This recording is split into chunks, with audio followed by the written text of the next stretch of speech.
వరుసగా అట్లా వస్తూ ఉంది కాబట్టి వాళ్ళందరినీ కూడా మీరు ఒకసారి పిలిపించి మళ్ళా ఈ కంప్లైంట్ ప్రకారం వాటిలో రిజిస్టర్ కేసు. రెండో విషయం, తేజ్గా మలసకపోతా ఉన్న పరిస్థితి అవుతూనే ఉంటుంది.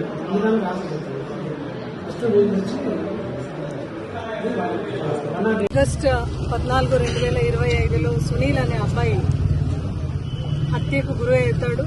అదైన తర్వాత ఈ తల్లి దగ్గర అందరూ కూడా టీడీపీ లీడర్స్ అందరూ కూడా వచ్చి దీన్ని పెద్దగా చేయొద్దమ్మా అని ఏదేదో మీకు సైట్లు ఇస్తాము, డబ్బులు ఇస్తాం, జాబులు ఇస్తామని వాళ్లకు ప్రలోభాలు పెట్టిండేది ఎంత మాత్రం కరెక్ట్ అని ఈరోజు చెప్తున్నాను.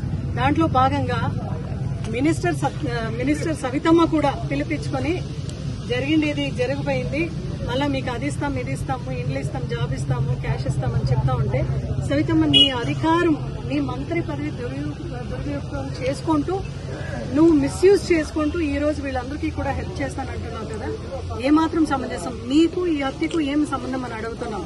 అదేవిధంగా సుద్దుగుంటపల్లి అమరాన్ బ్యాటరీ మారుతి అనేవాడు కూడా ఫోన్ చేసి వీళ్ళకు కాంప్రమైజ్ కాండి, రాండి, మీకు డబ్బులు ఇస్తాము, సైట్లు ఇస్తాం, జాబులు ఇస్తాము అంటున్నాడంటే ఈరోజు బిఎన్ఎస్ ప్రకారము, లా ప్రకారము, సెక్షన్ 351 ప్రకారము మారుతి ఏదైతే ఫోన్ చేసి వీళ్ళందరినీ కూడా థ్రెటనింగ్ కాల్స్ ఇస్తున్నాడో, కాంప్రమైజ్ కామని చెప్తున్నాడో, ఆ ఒక్క ఏదైతే ప్రూఫ్స్ ఉన్నాయో అవన్నీ తుడి చేయాలని ప్రయత్నం చేస్తున్నాడో ఆ సెక్షన్ కింద ఆయన ఇమీడియట్ గా అరెస్ట్ చేయాలని కూడా ఈ రోజు పోలీసులు మేము డిమాండ్ చేస్తున్నాం.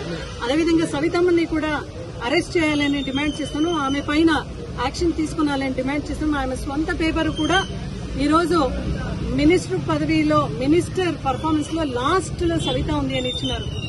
అంటే ఇలాంటి కుచేష్టాలు, కుతంత్రాలు ఆడుతూ ఆమె ఈ రోజు రాజకీయం చేయడం ఎంత మాత్రం కరెక్ట్ అని అడుగుతున్నాం. ఈ రోజు లోకేష్ బాబు గారిని, చంద్రబాబు నాయుడు గారిని ఈ రోజు అడుగుతున్నాం, మీ కేబినెట్ లో ఉన్న ఒక మంత్రి గారు ఇట్లా ఒక చనిపోయిన సునీల్ ఆ యువతుడు పట్ల ఆమె ఇట్లా మాట్లాడడం, అదేవిధంగా ఆమె అనుచరులు కూడా ఈ కుటుంబాన్ని థ్రెటన్ చేయడం ఎంత మాత్రం కరెక్ట్ అని అడుగుతున్నాం. ఈమె చెప్పినట్లు వెంటనే ఆ ముగ్గురిని అరెస్ట్ చేయాలా. అదేవిధంగా ఎవరైతే ఈరోజు సవితమ్మని కూడా, మారుతిని కూడా, సీనా అనేవాళ్ళని కూడా, ఎందుకంటే ఈ ఎవిడెన్సెస్ ని గోవింద్ అనే వాళ్ళని తుడిచేయాలని, ఎవిడెన్స్ తుడిచేయాలని చూస్తున్నారో అలాంటి వాళ్ళందరినీ కూడా ఇమీడియట్ గా సీనాని, మారుతిని, సవితమ్మని అరెస్ట్ చేయాలని ఈరోజు మేము డిమాండ్ చేస్తున్నాం.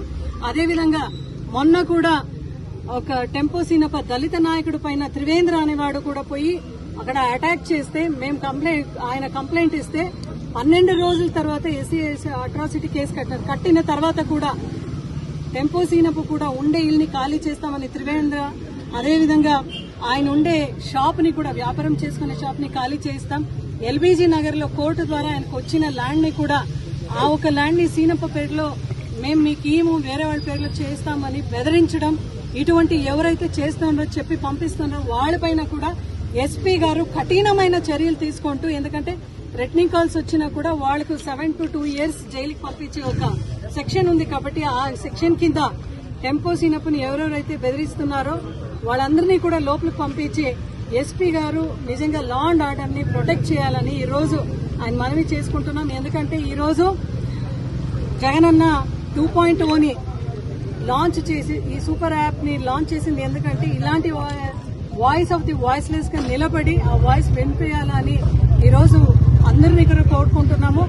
ఈ ఒక్క దిశలో టీడీపీ మంత్రులు, ఎమ్మెల్యేలు కూడా దీంట్లో భాగస్వామ్యమై ఇన్ఫ్లుయెన్స్ ఎంత మాత్రం చేస్తున్నారని ఈ రోజు ఖచ్చితంగా లోకేష్ బాబు గారు, చంద్రబాబు నాయుడు గారు కూడా దీన్ని గమనించి ఇమీడియట్ గా ఈమెని కేబినెట్ నుంచి బర్తరఫ్ చేయాలని మేము కోరుకుంటున్నాం.